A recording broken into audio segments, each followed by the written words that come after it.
Gaueko 10 eta minutu bat diren honetan, gaur Realak eta Atletico Madrilek Santander Ligako bederatzi garen jardunaldian jokatu duten norgehiagokaren analisia egingo dugu. Garaipena koltsoneroentzat izan da, 2-1 emaitzarekin, baina emaitza hori nahiko engainagarria da, izan ere gauza asko ditu gaurkoan hemen iruzkintzeko, eta ahalik eta laburren egiten saiatuko gara, lehenik eta behin noski 11koak errepasatuaz, izan ere Atletico de Madrid horrelaxe atera da.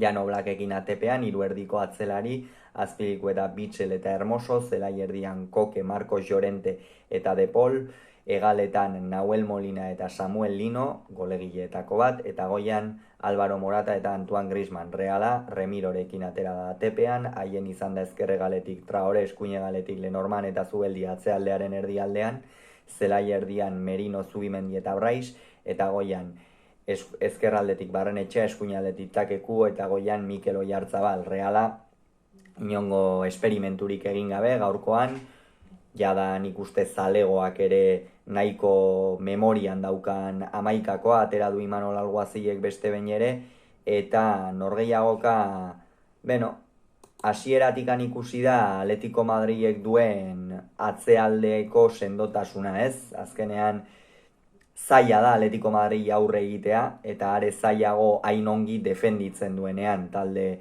koltsoneroak. Gaurkoan ikusi dugu, ez Takekubok eta ez Ander Barrenetxeak ez dute beste norgehiagoketan izan ohi duten askatasunik eduki, eta hori egin batean Atletico Madrilen atzealdearen errua izan da.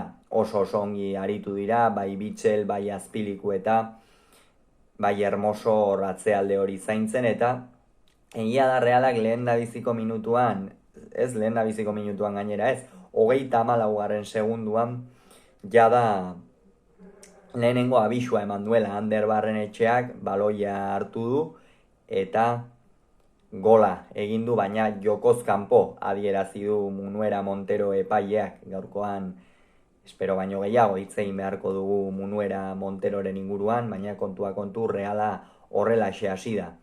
Gero hasi da Atletico de Madrid jada pixkanaka jokoaren kontrola ere hartzen, eta ikusten genuen Reala nahiko deseroso, ez? Bai, baloiaren jabetza bazuen Imanolen taldeak, ukitzen zuen, Martin Zubimendi jaisten zen baloia hartzera, baina ezin izan dituzte galak behar zen moduan bilatu.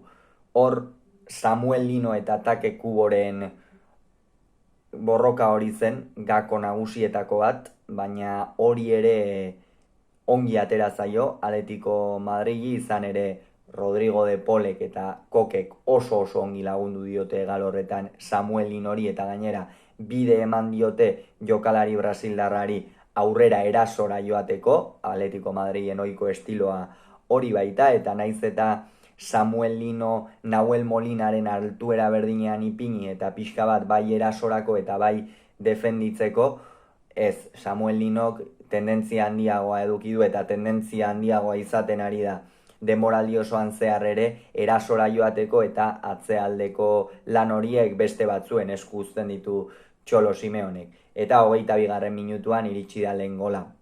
Kokek sekulako pasea sartu dio gainetik Samuel Linori, eta Samuel Lino bakar-bakarri geratu da Alex Remiroren aurrean, eta ez du barkatu hemen. Amari Traorek izan du erru handi xamar bat. Hor Kokek baloia hartzen duenean, eta zuk denbora ematen baldin badiozu, zuk badakizu Kokek baloia egal horretan dagoen jokalariari emango diola gainetik, ez? Eta hor nik uste Amari Traorek aurretik pare bat pauso egin beharra zituela atzera, egia da Realak atzealdea nahiko aurreratua zuela, une horretan Imanolek ohikoa den moduan presioa nahiko goian egin nahi izan du, baina hor Amari Traorek baloia pista galdu dio, eta Samuel Lino bakar-bakarri geratu da, eta maixuki egin du gola.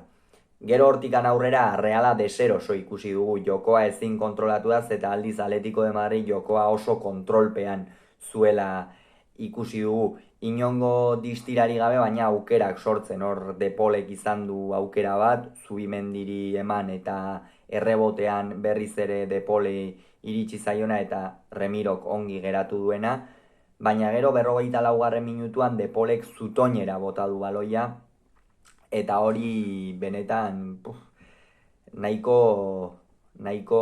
larri zebiltzan hor Realeko taldekoen bihotzak, izan ere Depolek hor zutoinera jaurti eta hori gola baldin bazen oso zaila izango zen norgehiagokari buelta ematea.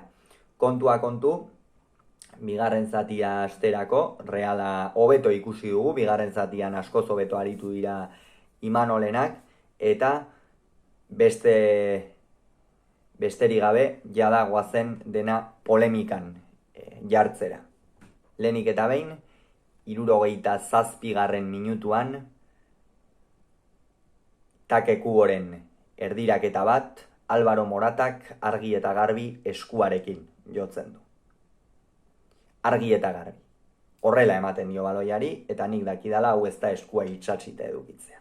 Epailea barrera joan da, epailea barrera joaten denean normalean behintzat ondoren hartu ez duen erabakia hartzen du, baina gaurkoan ez du hori egin.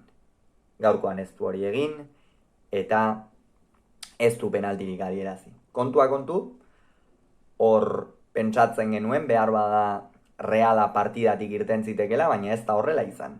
Eta 73. minutuan, hain justu ere, Atletico Madrilek Depol eta Llorente atzealdean sendotasun handia ematen zien bi jokalari kendu dituenean, Saul eta Riquelme sartzeko, Mikel Oyarzabalek banakoa egin du. Eta hor nik uste Simeonek zerbait ikusi duela, Realak berdindu zezakela eta horregatik atera du behar bada Riquelme jokalari erasokorragoa, baina kontua kontu, Carlos Fernándezek sekulako baloia sartu dio, eta hemen geldialditxo bat egin nahiko nuke, Mikel Oyarzabal lengoan laudatu genuen, gaurkoan Carlos Fernándezen inguruan hitz egin behar du, izan ere Valentzian gola egin zuen, derbian ez zuen jokatu, eta gaurkoan sekulako pasea sartu dio Mikel Oyarzabali, oso ongi ikusi du, une zehatzean ikusi du gainera Eibartarra, eta Eibartarrak bakarrik Jan Oblaken aurrean ez du barkatu. Hor Reala beste modu batera zegoen, askoz hobeto norgehiagoka parekatua zegoen, edo zeinen aldera erortziteken edo berdinketa ere etzen bat ere injustua izango, baina aranon 86. minutuan epaileak Atletico Madrilen aldeko penaltia adierazi duen. Kasu honetan, Griezmannen jaurtiketan lurrean zegoen Carlos Fernández ez zuen baloia ikusten, eskuan eman dio eta penaltia adierazi du epaileak. Zer izan da hori? Area batean bai, bestean ez. Gaurkoan ziur aski Miguel Ángel Gilmarin jaunak ez zituen adierazpenak egingo noski, baina kasu honetan Atletico Madrilen aldeko penaltia erori da eta Antoine Griezmannek maisuki egin du gola. Hortxe zapuztu dira Realaren esperantza guztiak, eta hemen hausnarketa sakon bat egin beharra dauka taldeak, ez baita lehen aldia, hause gertatzen dena, eskuekin gauzak ez daude bat ere garbi, eta nik uste epaiek hitz egitera atera beharko luketela. Kontua kontu Reala esku txikitzuli da beste behin ere guandatik, eta une honetan bi taldeak horrelaxe geratuko lirake sailkapenean. Atletico Madrid 4. punturekin, Reala 6. postuan joango da geldialdira 15 punturekin. Hauxe izan da gaurkoz esan behar genuen guztia, futbolaren inguruko hurrengo bideoa ziur aski astearte edo asteazkenean izango duzue, baina ez norgehiagoka baten analisiaren ingurukoa, beste gauza bat egitea pentsatua baitaukat, bitartean ongi izan agur.